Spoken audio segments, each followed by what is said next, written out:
Thanks for choosing this free Anfield Index podcast. If you'd prefer to listen to this or any of our other shows without adverts, then now's the time to check out Anfield Index Pro. With AI Pro, you can supercharge your entire listening experience. You'll not only get all of our podcasts without the ads, but you'll have them far faster with our Quick Publish feature available exclusively for subscribers. AI Pro also puts you in the heart of our sound studio, with an option to listen to many of our shows live and interact with the podcasters in real time as the shows are recording. Upgrading couldn't be easier. AI Pro is available on all popular podcast platforms, and we have our own apps for Apple and Android. Just head on over to AnfieldIndexPro.com and get started today. David! Gagan! The Carabao Cup champions are here. The champions of Carabao. It's a wonderful thing. You know what? I was saying this in the Carabao car pod. Bloody hell, it's a mouthful. The Carabao car pod. That this felt a bit more special than a normal Carabao pod. Sorry, about Carabao Cup win does. Do you get what I mean? It just felt a bit more special. I don't know why. Is it probably because we didn't get to celebrate the league? It's probably that, right? I think it's that. I do think it's a couple of things. It's that for sure.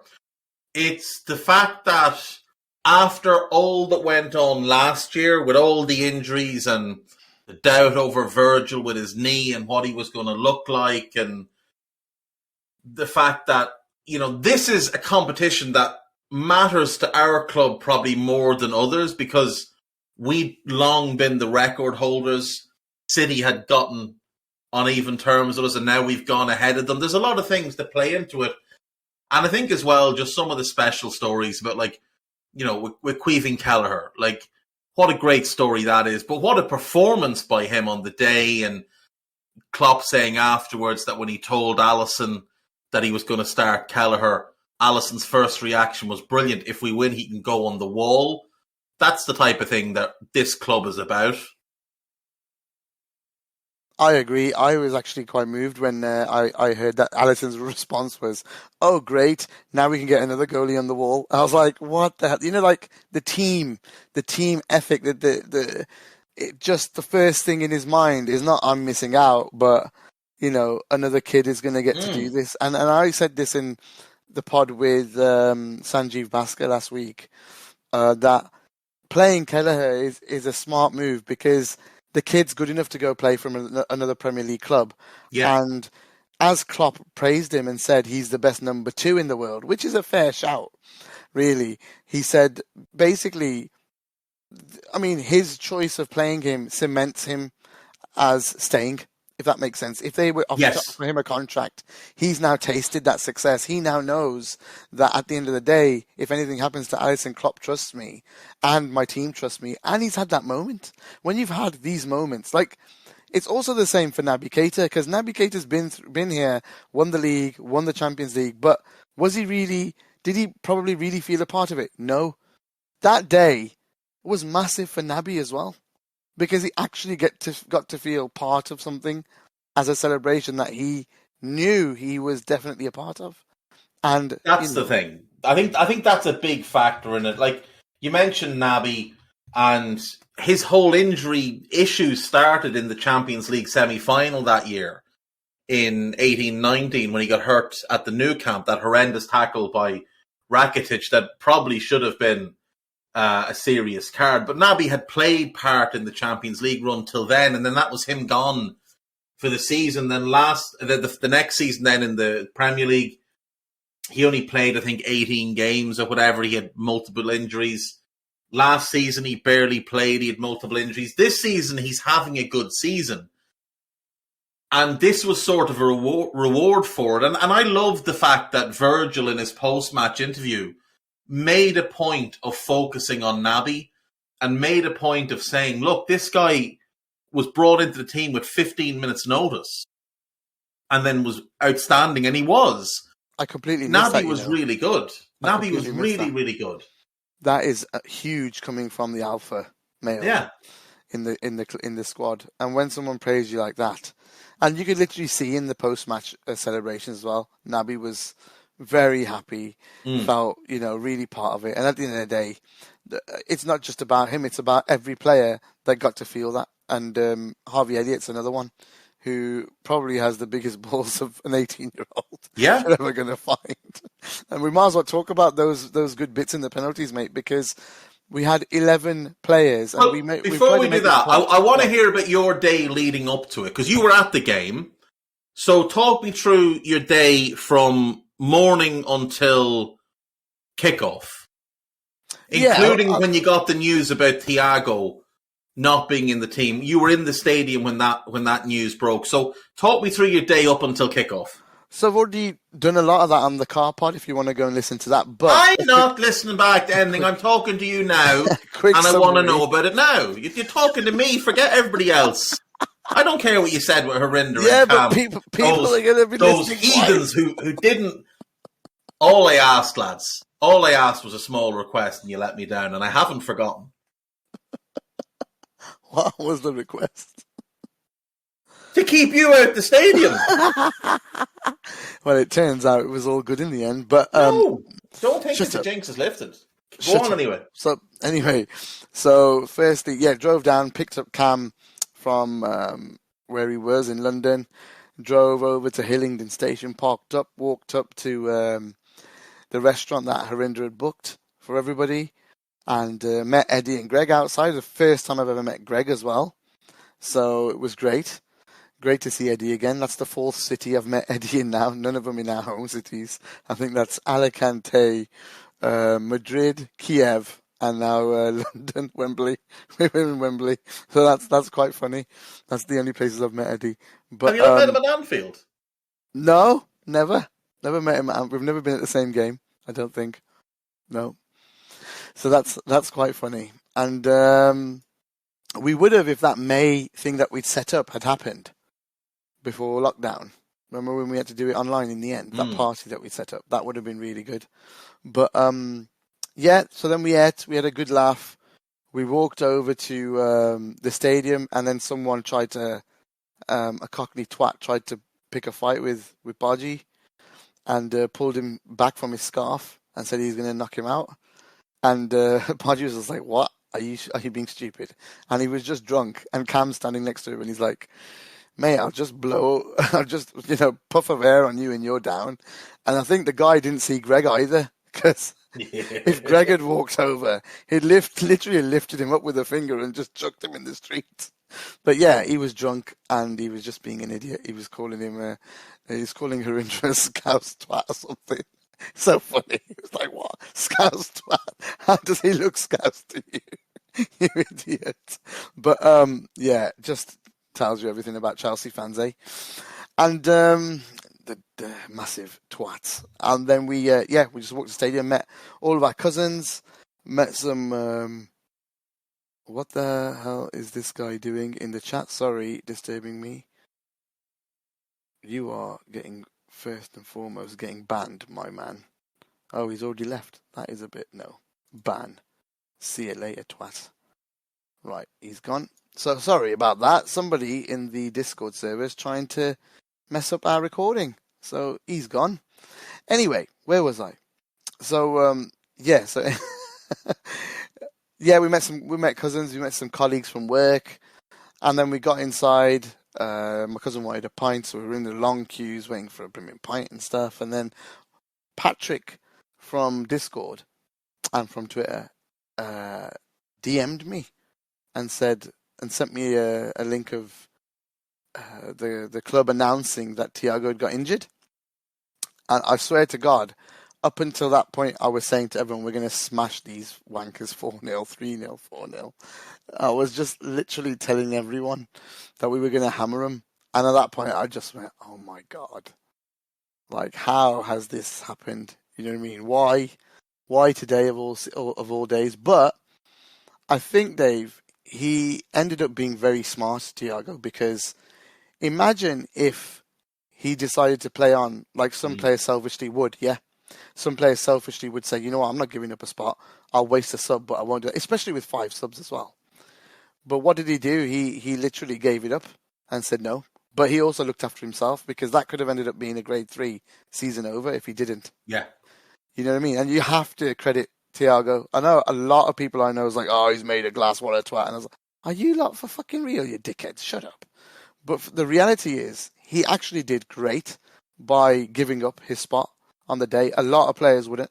Lesser men would have, like Harry Kewell, would have played on. Yeah, exactly. And the thing is, if he plays, almost. Let's say he plays and has to come off after 10 minutes.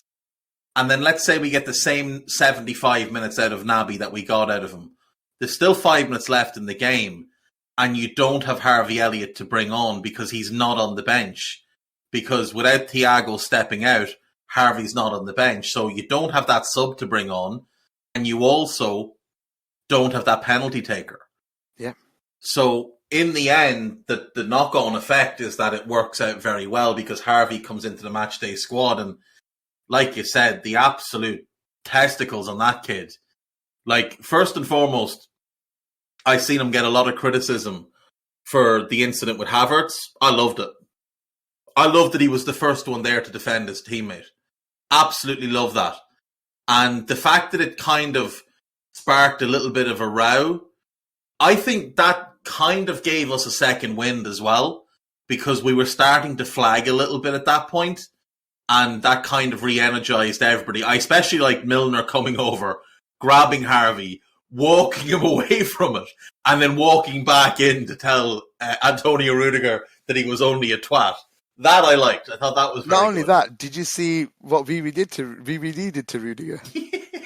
He literally walked over to him, tapped him 3 times. Rudiger looked at him and walked off and stopped fighting. Because the real alpha's in the room. Rudiger thinks he's the big VVD man. gets though, mate. It's unreal. Yeah. Like, he doesn't shout or scream at anyone. He just walks over and goes, "Yo, just chill out." But even in the first half, when there was the Naby and Mason Mount coming together, when Naby was screening the ball and Mount fell down on the floor crying about something, and all the players start bustling round, and Virgil's trying to talk the referee, and Rudiger keeps pushing him, and Van Dijk is acting like he's not even there. He doesn't look at him. He doesn't engage with him. He doesn't even recognise that Antonio Rudiger, who looks small next to Virgil, is pushing him. And then Fabinho puts his arm up. Rudiger slaps it down. Fab said something to Rudiger and smiled at him, and Rudiger just calmed straight away. Like, that fellow, like Ali's just said it, he's the small dog with the loud bark. That's it. He's all dog and he's all bark and no bite. A chihuahua. Yeah. He's all bite and no bark, or all bark and no bite rather. He's just one of them. Like, he's big and he's boisterous, but he's the type who'll run away if a bigger boy comes along. And when Virgil comes along, most of them tend to run away because that's just who he is. But I think, going back to setting the scene here, that Thiago injury allows someone like Elliott to come in and make another story. It makes the Naby story, for one, that he gets to experience that such a great day and make him feel part of the squad even more than ever before. And that's really good for him. And maybe he goes on a couple of levels. Winning helps people. It makes them feel just a different, when you succeed at something, your confidence goes through the roof. You lose any kind of inhibition, and the wonders it can do for players as well, especially that are going through a rough time, like Naby has done over the years. It could be amazing. Then you just mentioned the Elliott thing, which is even bigger, because Elliott has the pressure of the world on him at that point when he's taking that penalty. Every single outfield player up to in the penalty shootout was successful, and even up to that point, obviously they would be, because that happened. That's the pressure you've got. Everyone has scored. Nobody is missed. And you got an 18-year-old kid coming in and just, sends the dickhead the wrong way, because that's all I can call him, is a dickhead, because he thought he was Charlie Big Bollocks. Yeah. Pepper, and That's when you're Charlie part. Big Bollocks, you got to back it up. And there That's was the no best bollocks part. on Charlie for this penalty shootout, unfortunately. But like, what I love is he comes on, he's the penalty expert. Like, he's the guy, they're bringing him on for the penalty shootout. And he comes on and he tries his mind games. And the first person he tries with is James Milner, who doesn't even look at him. Milner's just completely focused. He's looking straight through Kepa. And he's just focused on where the ball is going. And then he tries it on Fab. And Fab steps up and does a Panenka and embarrasses him. And then he does what he does with Virgil, which is he stands like 3/4 of the way across the goal and dares him to put it in the opposite side. Like gives him 3/4 of the goal and says, go on, you put it over there. And Virgil just goes, no, absolutely not. I've decided I'm putting it where you're standing. And if you want to stand in the way, fair enough. Virgil took 2 strides and blasted the ball by him. Mate, it's the best penalty I've ever seen. It's the most alpha moment you'll ever see because if you look at everybody's focused on Virgil staring at him, and it's brilliant. Like when Virgil stares at him, he's stealing Kepa's soul. But there's a shot going round of Kepa after he dives, turning to look at Virgil, and there's this look of, oh my God, what the fuck, on his face. Like he is horrified at the fact that this enormous human has just thumped the ball between him and the post. There's about 2 meters there, and he got nowhere close to it. And then he keeps on, he's less cocky with his nonsense from there. And then Harvey steps up, and he starts pointing to one side when Harvey's stepping up, as if to say, like, I'm going that way. And then he goes the other way, and Harvey just puts it back the direction he's been pointing. And then obviously everybody else scores, all 11 of our lads, including Queeving Kelleher, who it should be mentioned, that's a hell of a penalty. Yeah, like he said after himself. You can tell he's an outfield player. Exactly. You can tell he played GAA as well, though. Like he's obviously got really good hands, he's got really good feet, and a lot of that comes from playing GAA. But the confidence he had to step up and strike the ball like that. And then you get Kepa's penalty. And I mean, if Kelleher had saved it, it wouldn't have been as funny. But that's what it is. You're exactly right. It's a goal kick. It's not a penalty kick. Because here's the difference, right? Kepa has only ever been a goalkeeper. So Kepa's only used to clearing the ball. Because the knock on Kepa has always been, he's not great with his feet. There's other knocks on him as well, but prior to him joining Chelsea, one of the things that was holding him back from the national team setup was he's not great with his feet. He gets a little bit panicked with his feet. So all he's used to doing is clearing the ball. Whereas Queeving was an outfield player and played Gaelic football, so he's used to passing and shooting. So Queeving steps up and he takes a penalty kick and shoots on goal. Kepa steps up and takes a goal kick and doesn't just clear the goal. He clears about the first 60 rows of the fans. There's a shot from the corner flag of the Liverpool end. And you hear the whistle. You see everybody jump up. And the ball's and still then going. The ball appears. And just sails back. Like, the guy who got it, I saw him on Twitter, he said he was in, like, the 60th or something row. Like, he's way back. Oh, it's a truly special effort by Kepa. I think you could tell that the crowd got to him as well. And also, imagine, so if the pressure on Elliott was big, the pressure on Kepa after Big Kev scores is humongous, by the way. And nobody said it, but it should be said. The pressure is unreal. And when you need balls, like I said, Charlie Big Bollocks had no bollocks. Yeah. They dropped. They were gone. And he just lost all of that confidence that he had. I put it on Twitter yesterday. Liverpool humiliated Kepa in those 11 penalties. Probably the first time an English team has scored 11 penalties in a row in a final, right? I know we've done it in lead-ups, but in a final, I don't think an English team has been that successful, where every single player scored a penalty, and the opposition goalkeeper kept on standing in their face on purpose. Like, being there in the stadium, I think Harinder would agree, he's listening, we were fuming, literally fuming at his antics. Like, but I don't know why the ref didn't book him after the second one. I know. Like, get yourself back on your line and fuck off. Like, if he doesn't stop doing it, book him. And force him to just stand in his goal. But, like, he was doing all these other things as well. Like every time we'd score a penalty, he'd pick the ball up, he'd go and he'd stand, he'd wait for his mate to come down, and then he'd like lob it up in the air to them as if like, you know, it was all part of him getting in the right headspace. And all he did was make himself look like a tit. And the fact is, we took 11 penalties.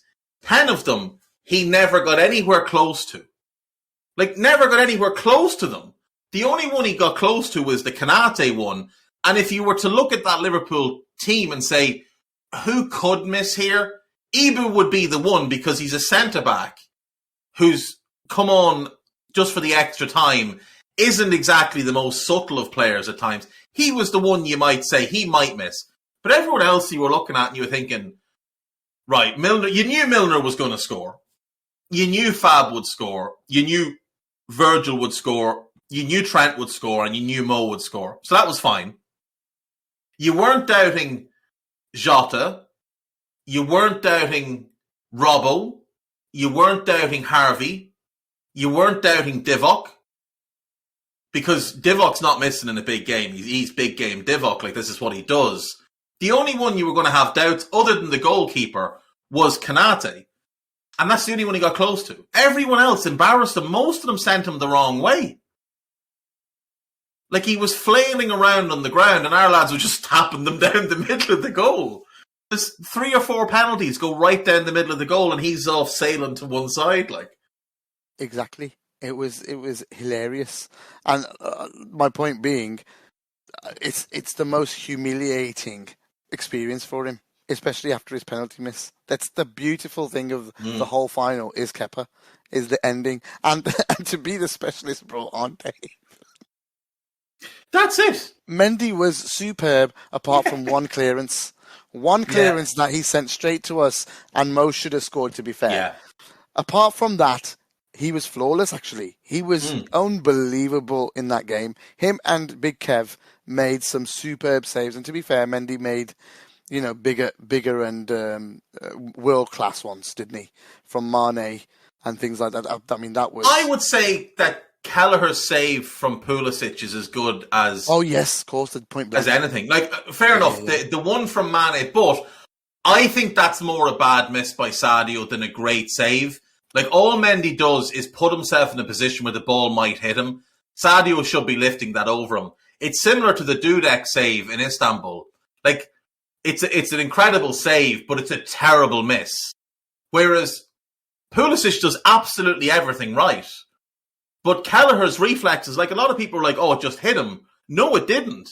Like, there's a distinctive movement of his arm to stop that ball going in. It's an incredible save. He makes the great save as well from Lukaku with his feet after Trent switches off a little bit. Right at the end as well, like where you were kind of like, right, it's going to extra time here. And he makes that save. His handling was great throughout. It would have been harsh on Mendy if we'd scored from that poor clearance. Because he had been so good, to be fair to him. That's fine lines though, Dave. You make one mistake in a final and you're done, and that's the difference between Kev. That would be the difference between Kev and him, is that Kev didn't make a mistake. And that's because Ali's been making a few mistakes in terms of getting caught on dawdling on the ball and stuff, but you don't get that problem with Kev, do you? No, but in fairness, Ali would have saved probably 3 of their penalties. True. Like, their penalties were not as well struck as ours.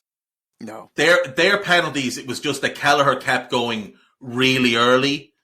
Yeah, he was going too early. He was going far too early. There was still 2 of them he should have saved. One of them was the Werner one. I can't remember who the other one was. But there was 2 of them he definitely should have saved. And I think Ali, because in fairness, Ali would have stood up for Jorginho. He would have waited. He would have done what Pickford did at the Euros. And you were begging Kelleher to do it. Just wait. Wait until he lands from the hop and the skip. Yeah, because he can't generate any power. No, he can't generate power. That's what Pickford... It's all Pickford did, was just wait and wait and wait. And as he landed, there's a picture from behind the goal of Jorginho as he's about to strike the ball, and it's an oh shit moment in the Euro final. And that's what you were looking for Kelleher to do. But look, it doesn't matter that he didn't save them, because he stepped up and he scored his penalty and we went on to win. it's afterwards you start looking at that Chelsea team and you start thinking, their fans are obviously a very unlikable bunch. Their owner's a very unlikable chap. And you start looking at the players, it's like, there's an awful lot of twats in that team. Like, Rudiger's a twat. Proper. Trevoh Chalobah has shown himself as a twat in the days since the game, crying on social media. I have to get stitches. The referee is right there. I don't understand. Sorry, but it was a 50-50 ball where you both went in with a high foot. Your leg is just longer than his. That's all it is. Did to get the ball first, though? I don't know. Maybe he did and he pushed it onto Chalobah's foot, but they're both dangerous. And Chalobah has studs up. Naby's foot, if you watch it, Naby's foot, the studs are pointing down. Chalobah's are way out there. So they were just as bad as each other. He's a twat. Azpilicueta's a twat. Marcus Alonso's a twat. Jorginho's a twat. Mason Mount, I don't know whether he's a twat or not, but that hair is twattish. Reece James looks like a twat. And Reece James. Now here's the dickhead I wanted to focus on, right? Obviously Kepa's a twat as well, we know that. Reece James, to get mugged off the way you did by Luis Diaz with that little flick over your head, you should have gone into the stands, hugged your mother and asked her to bring you home because you'd had a stressful day. And yet you want to stand up and do shush at the stand. What are you doing? You're at best, you're England's third best right back. Who are you? You're England's third best right back, son. Settle down. Did you settle down? Luis Diaz has embarrassed you. Just because you scored a penalty doesn't mean you get to shush people. We're going to get to Luis Diaz because he's definitely the star of the day for me. One of the stars. But in the 90 minutes that he played, or was it a lot more? Did he come off extra time? He did. He has come off in extra time, yeah. But anyway, before we move on, just final words on those pens and those Chelsea players. They were booing. They were shushing the fans, so they deserved all that shit they got. And final last word on Virgil. Again, we didn't talk about Fab's penalty. Oh, it's unbelievable. The testicles needed to do that. My God. Unbelievable. Especially when the keeper standing in your face like that. I want to talk about the order, Dave. The order was really good because they went Milner first, which is one thing that helped us was having 3 regular penalty takers in terms of Milner, Fab, and Mo. Yeah. And then the 2 best strikers of a ball, probably. That's it. And the 2 most confident players as well. Yeah, Virgin and TAA. The thing is, Sam's pointed out there, Neuro 11, who are the kind of mental strength trainers that we've brought in, and they've been working with us on set pieces, which obviously we've seen a reflection on this season with the amount of set piece goals we scored. They apparently picked the order, which it goes to show they did really go for Milner, very calm head, not going to get flustered. 36 years of age, he's been there, he's done it pretty much all. He's not getting flustered. And he's a regular penalty taker. Fab, regular penalty taker, very calm person, not going to get flustered. Then you get Virgil, you get Trent, the 2 most confident players, maybe in world football. 2 guys that just know they are absolute dons. And then Salah, a regular penalty taker, stepping up to take the 5th one. Whereas with them, you didn't feel all that confident in their order as you looked at it. Alonso, he's a good striker of the ball. It's hard to read him, but you wouldn't always have confidence in someone like him. You wouldn't have confidence in Romelu Lukaku. Jorginho has missed a couple of penalties. His technique is good, but it is flawed in that if the keeper doesn't go early, and Bruno's exactly the same because he stole the technique from Bruno. If the keeper doesn't go early, you're a little bit fucked. Now, Bruno can generate more power than Jorginho can, but either way, if the keeper just stays standing, they give themselves a massive chance. But I have to say, the one Chelsea penalty that I did want scored was N'Golo Kante. I just couldn't bring myself to want the poor fella to miss because he's just, he's obviously an incredible player. I really like Mendy and Kante. I think. Yeah, Mendy and Kante, that's the thing. So with Mendy, you were happy he was gone off, so the loss isn't on him because he was brilliant. And with Kante, like, first things first, Naby Keita marked him out of the game. Absolutely marked him out of the game. Kante's normally against us like a knife through butter, cutting through that midfield and bringing the ball forward. Naby didn't allow it at all. And Naby was able to control the game, keep Kante off the ball, which was really, really impressive. And it's not been talked about. The Echo gave Naby 6 out of 10. The Echo readers voted him our worst player. Dumbasses, like absolute dumbasses. But Kante, you wanted Kante to score because he just seems like such a nice guy. Like, he seems like the most humble, down to earth. If I wasn't a footballer, I'd probably be working at my local mosque kind of guy. Like, there's nothing braggadocious about him. There's nothing extravagant about him. He just is a normal guy who just happens to be incredibly gifted. And you didn't want him to miss. So that's just an aside. But the rest of them, such a bunch of twats. Can't disagree, mate. I can't disagree.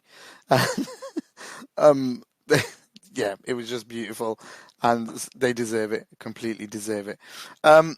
If we move, so the order, the Neuro, like I said, that order was that's an unbelievable. If that is picked by them, that is worth its weight in gold, man. That is absolutely unbelievable and perfect. Oh, right, there's a tweet. Jurgen Klopp says Neuro 11 set piece specialists we brought in the summer decide the penalty order. They have been practicing with our players for weeks before the. Well, you could bloody tell. Bloody tell. I don't doubt you, Sam Maguire. I don't doubt you, but it's good to read the tweet as well. But yeah, and then you've got the rest of the 11 as well, just perfectly done. So, by the way, we didn't talk Konate. Very happy that he scored because that was the one that could have missed. Yeah, that was the one you were kind of a little bit doubtful. But credit to the guy, and I said this on the Daily Red today.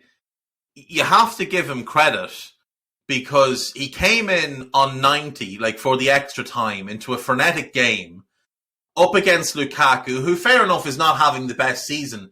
But he's still fucking Romelu Lukaku. He's still one of the best number 9s in the world.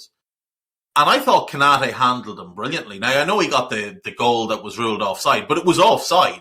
Exactly. Like, there's no controversy there. It's just offside. Chelsea fans can cry about it all they want. As Sam said yesterday on Twitter, the only controversial decision in that game, it wasn't the red card, it wasn't any of the offsides. The only controversial decision is the Matip goal.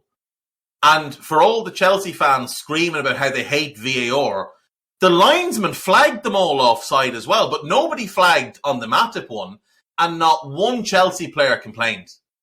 Like, you go back and watch, Reece James doesn't complain a bit about what Virgil does on that goal. That was them looking for a reason to disallow the goal. That's why it took so long. They were looking for a reason to disallow the goal. Yeah. It's just stupid. Absolutely stupid. It should never have been disallowed. I watched it back. I don't think there's any sense in that. A little bit like what was going on Saturday with Everton and Man City.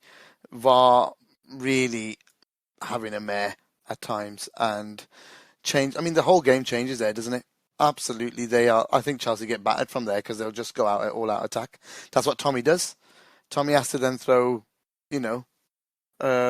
caution to the wind, and I think we'd pick him off, especially with Diaz on the pitch. We'd pick him up, and that brings in Luis Diaz because I said this earlier in a chat. The guy now is becoming a morph of Luis Suarez, Mo Salah, and Ronaldinho because he's got so many no-look passes. He's bringing the ball out of the air like Mo with his feet. He's bringing the ball out of the air on his chest like Suarez. I mean, Dave, he is an arse-off seat player. That's the only way I can say he's. I just am so excited to watch him. I look forward to every game, every minute, every second he's on the pitch at the moment because there were signs that him and VVD were building a link up because there was two, one on his foot, one on his chest. Oh. That one on his foot hasn't been talked about enough, Gags. He is running full tilt with a man beside him That ball drops over his shoulder and he kills it dead. Stone dead. It's incredible, the technique. And the one on his chest is phenomenal. But listen, I told you all this was what he was going to be. I said, this guy is a cross between Sadio and Suarez. And that's exactly what he is. He's got Sadio's directness, Sadio's pace, Sadio's bastard, and he's got that Suarez-level technique, that Suarez-level desire to embarrass opponents, not just beat them, but embarrass them. He doesn't want to just ruin their day. He wants to fuck up their whole weeks. He wants to leave them reminded that Luis Diaz did this to you. Because that Mason Mount clip, that's going to be played forever because it's so outrageous. The one against Leeds where he flicked it over 2 or 3 different people's head and then played the no-look to Thiago, that type of stuff is going to get played and played and played. But that guy had Chalobah terrified. From minute one, Chalobah was terrified. And Azpilicueta was there to play as a wing-back, and he didn't. He played as an out-and-out full-back because they had to have both of them properly deep to try and deal with Diaz. Every time Diaz got the ball one-on-one against either of them, it was over. They had to get both of them back every single time to try and stop him. And even then, they couldn't do it.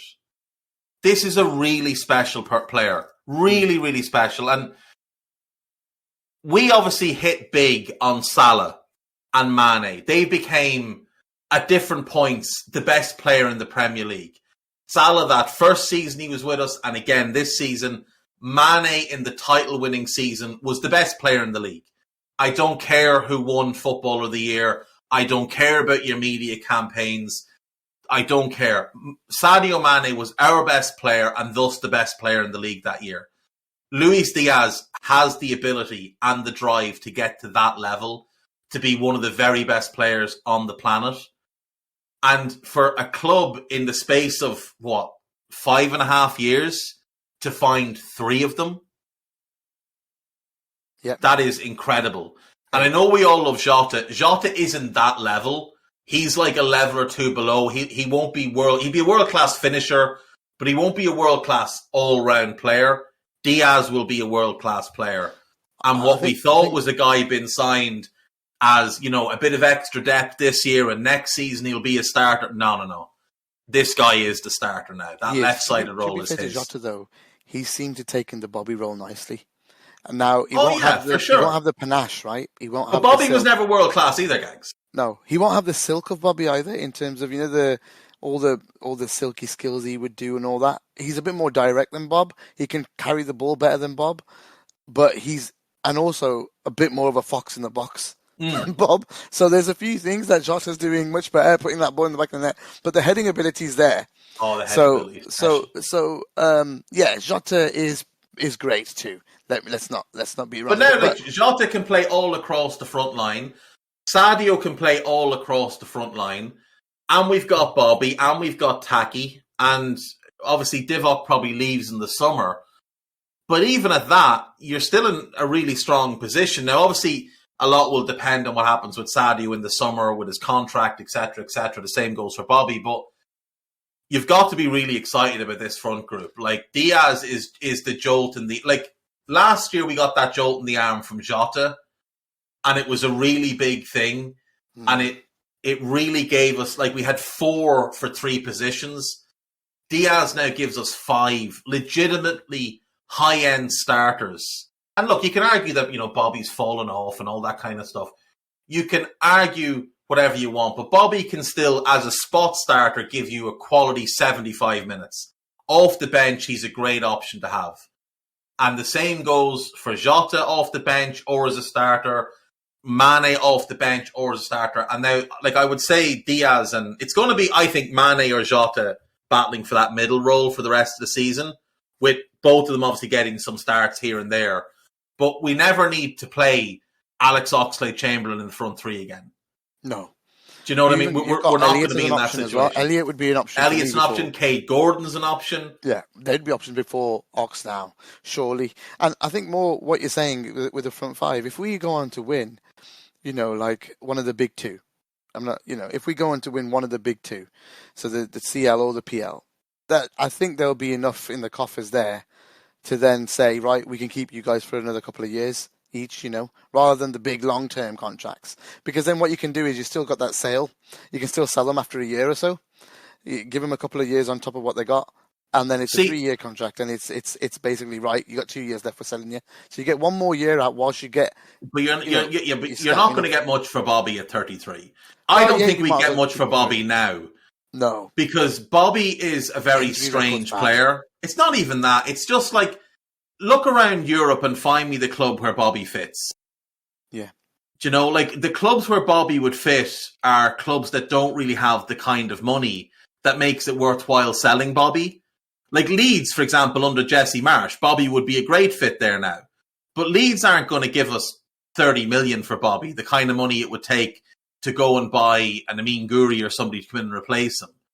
If one is to leave, it's in all likelihood Sadio, because you'd probably still get 55 million for Sadio. And that gets you an Nkunku to replace him, or it goes a long way towards getting you a João Felix to replace him or something along those lines. But if they're both happy to stay, keep them. Like, keep them. Give them contracts for 3 more years. We don't care. Like, you've given Jordan Henderson a contract till he's 35, and he's washed as it is. Mane might deplete a little bit, but he's a great option, mate. But Mane's different, though. Mane already has started to adapt his game. Now, Sam would have to tell us if it's still the case, but I remember about 2 months ago, Sam putting out some data on Sadio and how, like, his underlying numbers have not dropped. Better. His link-up's good as well. That's the thing. Getting better. And he's only learning this new role. This is a different role. But why can't Sadio become our new Bobby? Like, there's no reason for me. There you go. Like, his numbers are even better than ever. So, like, he's not the player he was in that he doesn't have maybe that burst anymore. He's not as electric anymore. But he's becoming a more efficient player. And when you hear stories like he's just hired his own personal physio to come and live at his gaff because he wants to be able to take care of his body, like, you know how much the term model pro and standard setter and all that horseshit that gets thrown around towards average players because there's nothing to talk about in terms of their footballing ability, that annoys the life out of me. But Sadio Mane is a model pro. Mo Salah is a model pro. When Kate Gordon was talking about being integrated into the first team, what did he talk about? Going to the gym with Salah and Mane and the level that they hold themselves to. Like, they're the standard setters. Virgil's the standard setter. Thiago's a standard setter. These are the guys that we should be looking at and thinking, this is the culture we want. World-class players who maintain that incredibly high level. World-class players who demand the very best. Not average players who demand whatever it is they demand. The elite of the elite. And Sadio, while maybe not the level he was, is still a top-end player. And if he wants 3 more years after next season, give him the fucking contract. You've got the money. There's no argument made that the money's not there. No, there's money pouring into the club. Yeah, not after a 5 million loss over a year where you had no fans. Yeah, exactly. Now there's no argument. There's Arsenal's loss is 100 million. Yours is 5. They're out throwing money around like they're at a strip club. So, you know, I don't want to hear it. I don't want to hear it. Like, they're like young fellas who found their dad's stash of fucking £5 notes and have headed off to Stringfellows or wherever the fuck. I don't know. I'm old. I don't go anymore. But like, that's what this is. Like, Sadio, given what he's done for the club, given the level he's still playing at, clearly is warranting of a new deal. The same thing goes for Bobby. Like, Bobby has been so important to this team. Like, Bobby is the one that when Klopp took over, he built the attack around Bobby Firmino. He didn't build it around anyone else. He respects Bobby so much. Yeah. I mean, so if Bobby wants a deal, give Bobby a deal. Maybe give Bobby 2 more years on top of next year. Maybe give Sadio 3. And then you give Mo 4 more years. Because I don't think Mo... I was listening to your pod about Mo on the drive down to London. all the Jinx ones, and the and the Mo one. You had about 20 minutes on Mo. Yeah. I think there's one simple explanation with Mo, and in fact, it's more of a observation. If you look as happy as that playing for a club, there's no way you're at loggerheads over a contract. When you're in this kind of form as well, the way you're playing, and over the last couple of weeks, there was a couple of performances where he just blew the roof off of the stadium. There's no way that is a player that is arguing about something at the club or upset. It's a timing thing. It'll happen when it's going to happen. It's probably the summer because something's going down. Because Milner's going to leave and that money becomes available. This dude came back from AFCON having been run into the ground by Carlos Queiroz, who, by the way, is a footballing dinosaur. Ran him into the ground, had to play, 3 extra time matches or 4 extra time matches over there? In a week and a half, yes. And then he came back and wanted to play for us 2 days later. That's not a fella who's in any way upset or unhappy. No, it's not. And I don't care what anyone wants to spread negativity about. But it's who's the such stories a simple coming from? Concept. Think about this, right? His agent, every now and then, puts out a little cryptic tweet. It's just Do you not think he's doing that? Yeah, exactly. He's only doing it to take the piss because he knows how much it winds people up. Like every time Salah has been asked, what's he said? It's with the club. It's with the club. They know what I want. That's it. Yeah, which means simple. It's. I genuinely, not just saying this, I genuinely believe that the Salah contract is agreed. We heard, Gags, we both heard, and Eddie heard, in October, November, that the contract was agreed in principle. Yeah, and there's no change on that. And there's no change on that. There's been no word to the negative. So my general feeling on it is, Salah's on 200 grand a week. He wants roughly 350 grand a week.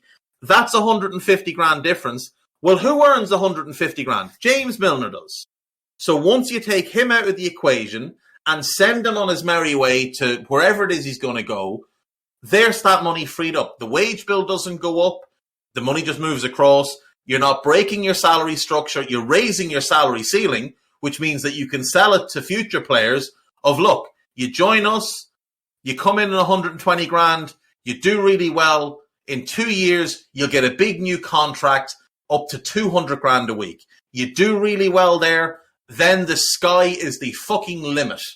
There is no cap on what you can earn at this club, but it is on you to earn it. And that's the type of thing that drives players. That's the type of culture we want at our club, where players are out demanding that they get given the contract based on what they're doing, not based on tantrums or lies about where other clubs might have interest, and not playing it out in the media, based on what they do on the pitch. And Salah is going to get that deal. Yeah, he's going to get it. There's no doubt. But at the end of the day, I think nobody needs to panic. I think it's very simple. I think Mo knows as well that with Klopp is where he's found his best role. The team playing for him, around him, with him. I don't think Mo going anywhere else will be as good as he is here. I'll be honest with you. That's my view. I think he's found the perfect club and the perfect moment.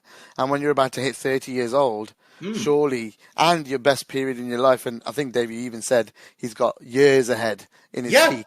Why wouldn't you want it at the place where you've been your best? Why wouldn't you want it where the fans love you? Why wouldn't you want it where everyone in the team is geared to play with you or knows how you're going to play? All those players, Trent is going to be here the whole time.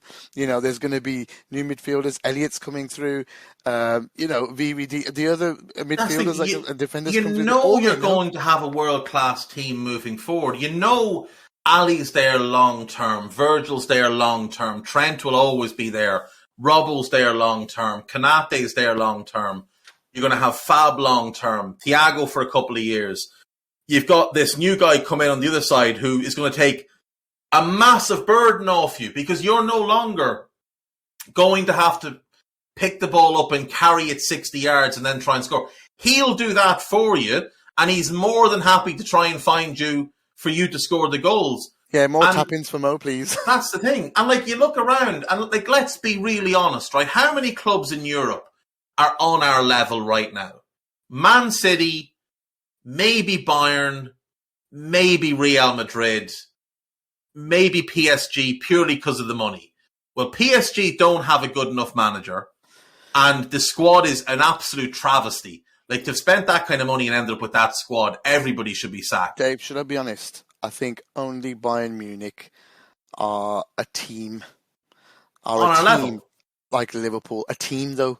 Like, as in, you go there, you're a part of a team. You're not part of a club that's just going to be trying to sell the. When Mbappe goes to Madrid, it's all about Mbappe. Yeah, that's it. That's exactly it. So you take Real off the table. Yeah, Bayern is a place where you see that if it's run right and they build a proper squad and a team together, and that's why they go far. And that's what Liverpool do. But as Ali's just said, there's rumours now that Bayern are going to have to start selling some players because you look, I don't know if anyone watched that incredible Bayern documentary that's on Amazon, but they've been struggling for cash for a couple of years. They didn't replace Thiago. They can't find a quality backup for Lewandowski. They may have to replace Lewandowski because his contract is up the same summer as Mo, and he's not showing any signs of signing a new one because he wants mega money, and rightly so. The guy scores 40 goals a season. Lewandowski should get his money. But they've also given big contracts out to Goretzka, to Sané, to Coleman, and now they're going to have to start selling a couple of players to try and fund some new blood. But not just that, you go to Bayern. Lewandowski, if he's there, is still going to be the focal point of the team. You know, PSG will be Neymar's team, and Neymar only plays 25 games a season. So when he's not there, who's carrying the load? And if he went there in the summer, well, Messi's still there and Neymar, so you're third fiddle behind them, and that's how it will be. Go to Bayern, your second fiddle behind Lewandowski. You're also not German, and you're not coming in as a young player the way Thiago did. So the likelihood of them falling in love with you in your 30s and that is very unlikely. You won't get the adoration you get at Liverpool.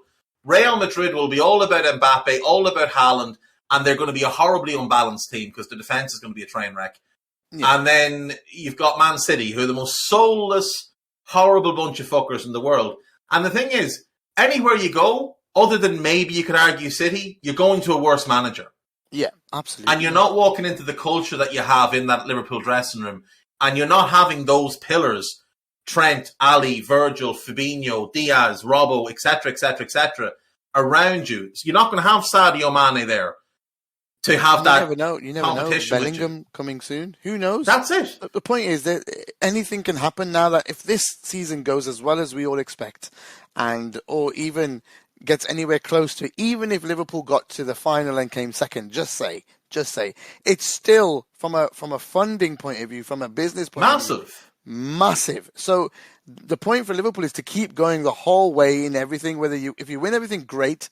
Even if you don't, but if you get far in those two competitions or as high as possible, you are going to rake in cash to be able to really push in the summer to replace some of the aging players in the squad.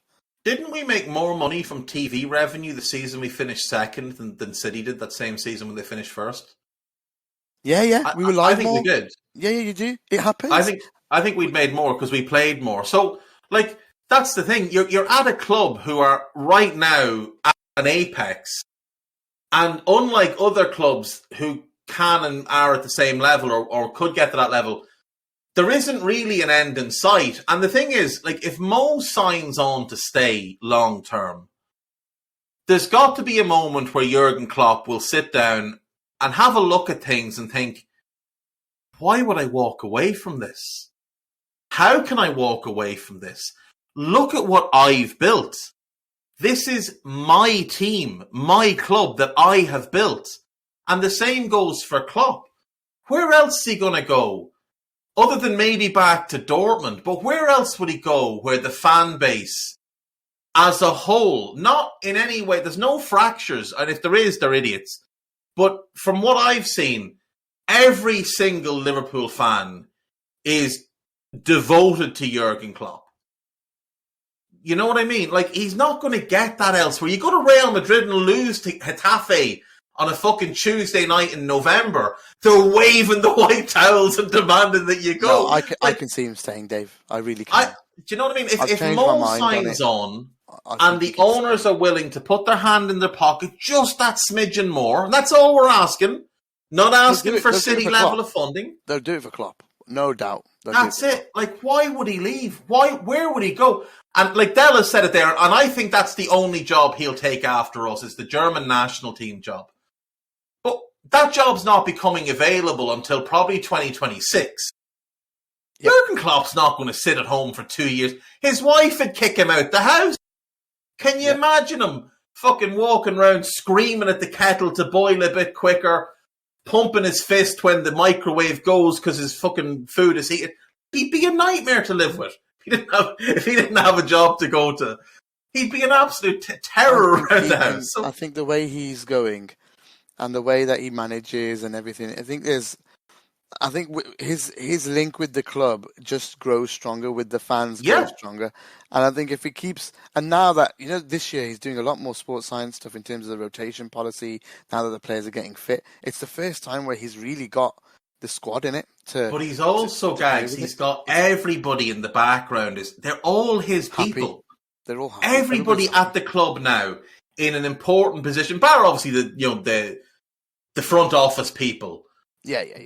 Everybody at a footballing level is a day-to-day. Jurgen Klopp appointee. That's somebody he has been involved in the process of bringing into the club. He's basically built a family. He's built a family. That's it. He has. You can see the way they were celebrating after that game. Not just the players, but the coaching. So Pep and Linders leaping around the place. Peter Crouch just looking like the happiest man in the world. I've never seen that guy smile. It was a fucking terrifying thing. But there was a smile. Everybody is so bought into this. How could you leave? Seriously, how could you walk out on this? The move here for FSG is in the summer you go to them and you say, look, 2026. Give us till 2026. Then your decade at the club will pay you 20 million a year because God knows he's worth it. We'll give you a little extra money to spend as and when you need it, but give us 2 more years. That's all we need is 2 more years.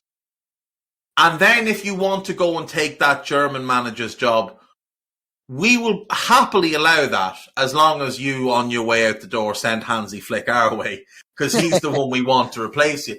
But like I said, it's Hansi Flick is the perfect guy to replace him, because the German national job is where Hansi Flick is now. He only took the job last year, so he's not leaving. He's not leaving by 2024. No, he'll get 2 World Cups in, I think. Definitely. Exactly. He'll get a full 2 cycles of World Cup. So he's got this cycle and the next cycle. That'll probably be enough for him. Klopp goes and replaces him. Hansi comes and replaces Klopp, and we chug along. I can't see a manager like Hansi staying at the national too long because of what he's done at Bayern. He'll get that day-to-day itch again. He will. And look, he would still be at Bayern if it wasn't for Hasan Salihamidzic. Like, there was a big falling out between the two of them because he wouldn't play some of Salihamidzic's favourites. Ham sandwiches? Ham sandwich. Hassan Ham sandwich. He's a fucking bang average player, by the way. No, he was a great player, to be fair. But he would still be at Bayern if it wasn't for the falling out with Brazzo. So, he will want to come back to club football. He won't go anywhere else in Germany, because where do you go after Bayern? Like, anything else is a big step down. And we're the obvious one, because he'd be coming in to a culture that's already built around. And I know he's 57 now. I don't care. Like, he's 57, but Hansi Flick is a really young 57, because he's only been a manager of the last 3 years. He was an assistant for over a decade before that. He hasn't had the stress and pressure that a Klopp or a long-term manager like Mourinho's had. He's still an infant in terms of managerial experience, because everything that came before the German national team was 15 years ago. So he's had a nice long break as an assistant manager at the national team level, which is basically a part-time job anyway. And now he's doing the... It really is. It's not. But I think Klopp I think once Mo gets signed, I think Klopp will re-sign. I do. I know Graham Kelly and others have said they don't think it'll happen, but there has to be a moment where he just sits back and just has a look at what he's built here in terms of on the field and off the field, and look at his life. Look at the life he's been able to build here. I guarantee you, Jurgen Klopp goes, I don't know where he goes to eat in the city, but he walks into a restaurant. Do you really think that someone's placing a check on the table at the end of the night and saying, oh, by the way, you owe us X? Not a fucking word about it. That check is taken care of, Mr. Klopp. Absolutely. Right. Do you know what I mean? Like, our hour is up, Dave. Our Yeah, hour is up. Right, before we go, do just want to obviously point out that your jinx is still intact. If not for you, Thiago doesn't get hurt. And like you said, you weren't long in the stadium when the news came out that he was hurt, so clearly he got hurt when you walked in. To be honest, Dave, if Thiago didn't get injured, we wouldn't have got the Elliott stuff, we wouldn't have got the Naby stuff. But we'd have won 4-0 in the end. We'd have won 4-0. Also, you think I needed that extra hour taken off my life? In 2 weeks. Thiago will be back in 2 weeks. He'll be back in 2 weeks, but you jinxed him. You almost caused, if it wasn't for Virgil and all the boys having big old balls and Kepa having not a testicle to his name. See, you haven't listened to the pod. I did my jinx for every penalty. I did my superstition for every penalty that we scored, and it worked. That I do at home when we're playing. So you got to listen, because literally I made those 11 go in. They wouldn't have gone in without me. Oh, yeah, so it can happen if I'm there. The keeper was lying on the ground. I could have scored them. You could have scored them. Other than the Virgil one and the Fabinho one, anyone could have scored them. Keeper lying on the ground. Oh my God. Looking like a skeleton. Get down. Not at all. You are still a jinx. The jinx is in place. You're 4-4 in finals. It's not exactly a fucking stellar record. You're a 500 manager. Listen, that's not acceptable. That's literally Liverpool's record in the last 10 years. Every fan's a jinx then, mate. You said it, not me. You said it. You said it. Clip that. I want that on Twitter tomorrow. Every fan's a jinx if I'm a because normally it's me. Normally it's me who gets something controversial put out on one of the graphics. And I get some fucking random fella with 2 followers, been on Twitter 8 years. Oh, he's a twat. Like, you've got 2 followers, mate. Shut up. From doubters to jinxes. I do like that call from KR99. I do like that. Klopp back at Mainz. I would love to see him manage the national team, do a 4-year cycle, get a Euros and a World Cup, and in 2020 go back to Mainz. Just kick back, do his thing there, rename the club Jurgen Klopp FC if he fucking wants to, why not? But I'd love to see him go back and finish it off there. But yeah, I think all things considered, a great win. It's brilliant to get silverware early in the season. It is. And hopefully that sets us up, and the mentality of the players. How many of them come out and said, 1 down, 1 of 4, whatever it was, 3 more to go. Like, those boys are locked in on going for everything this year. Yeah, man. And that should be the mentality. I've said this to you before. A down season for us, the new standard we want to get to, is that a down season for us is winning the domestic cup. Yeah. Because that's what Fergie set a standard as. United never went 2 years without winning something. Yeah. Never. I agree, mate. I think this is a really positive start to this end of the season. So it's the beginning of the end, shall we say, of the season, and now the run-in comes. This is the most exciting time of the season coming up. It is. The quarters, the semis of every competition. Every competition we get. I remember in 2001 when we were getting to multiples. Yeah. How amazing was that? And imagine being in a title race at the same fucking time. The levels go. That's the thing. And that year we were going for 4th, if you remember. Third, so we were on 4. We were on 4 fronts that year. Then. It was only 3 then, wasn't it? Top 3. No, we got Champions League that year. Yeah, I think only top 3 qualified. Oh, we finished 3rd. We did. Yeah, we finished 3rd. Yeah, but still, like, we were competing on 4 fronts. Yeah, and correct. You know, we're looking to do that again. 1 down. Norwich tomorrow night. We beat them. Go and beat West Ham the weekend. Keep the pressure on City. They look like they're having a little bit of a wobble. They're getting as much referee help as they can, but they're wobbling. Go and beat Inter next week. Get yourself into the next round of the Champions League, the next round of the FA Cup. Focus in on the league for a little while. Keep that pace up. And who knows? Like, who fucking knows? But all I want to hear is that come August of next year, Liverpool are starting the 22-23 season as the reigning defending champions of England, Europe, the FA Cup and the Carabao Cup, heading into a European Super Cup. Salah's signed for 4 more years and has eyes focused dead laser sharp on that record of Ian Rush, because it's fucking doable as well. Yeah, it's doable. I really enjoyed that part. It got me excited. I also think if that happens, the unbearable T-shirts are going to be Oh yeah. If we win it all, it's over. Like, fans are fucked. Just burn Twitter to the ground. It's over. Forget about it. We're going to be absolutely unbearable. If we win it all, there will be no corner of the interweb on which they'll be on fucking Tumblr trying to talk about football, and we'll be in there telling them that they're wrong, that the mighty Reds have won it all. We'll get that. We'll get that. We'll bring back, what was that thing? Vine. We'll bring that back for the City fans. They can do little, was it 14 seconds or something you were allowed to? I don't know, who cares? The only good thing that ever came out of Tumblr was the Andy Tate and Tancredi Palmieri memes that Christian used to do. That was it. That was the only good thing about that. But we win it all.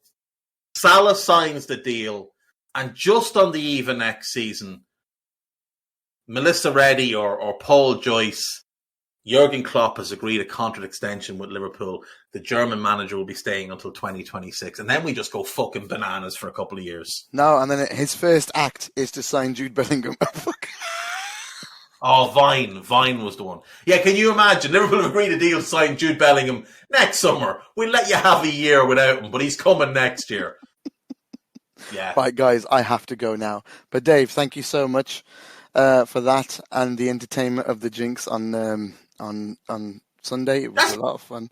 Have it back and forth. Excuse me. And also the that is very serious reporting is what that is. That is investigative journalism. You can go back to Eddie now, okay? I have news. Don't you worry. Not today. I'm working on a story. It's not ready. Okay. I'm still cooking it, but there's a story coming about young Gibbs and young Hopcroft. Don't you worry, son. I have that one covered. Right, I have to jump off, but we'll get back together again later in the week if you got time, Dave. Because obviously there's it's an FA Cup game this week, isn't it? So we can try and jump on another one later in the week, Dave, if we got time. Because there's a lot we didn't cover. And we'll do another hour. So we can talk celebration videos and all those bits and pieces a little later in the week if you want. And there'll be so much more that drops out anyway. Inside Wembley was superb. You've got to watch it, guys. That is something special. But yeah, okay. We'll catch up with you soon. Thank you, Dave. Thanks to all the subscribers. And now if you're listening on the free side too, thank you so much. We appreciate your support. And it's so good to be winning a trophy and celebrating something together with fans and friends alike. Let's hope there's 3 more, and maybe my voice will improve for the next pod as well. This is the best you've ever sounded. Bye. We hope you enjoyed listening to this Anfield Index show. Please be sure to subscribe to our channel so future podcasts find their way to your device automatically.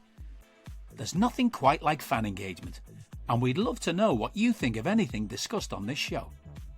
The best way to get in touch is over on our free Discord community, where both podcasters and listeners debate the hottest LFC topics 24/7. Sign up free now at AnfieldIndex.com/Discord. You won't regret it. You can also follow us on Twitter at Anfield Index and find us on Facebook by searching for Anfield Index. Oh, and before you go, we'd love it if you could leave us a 5-star review on your favourite podcast app. It only takes a couple of seconds, and it means the world to the people who create these free shows.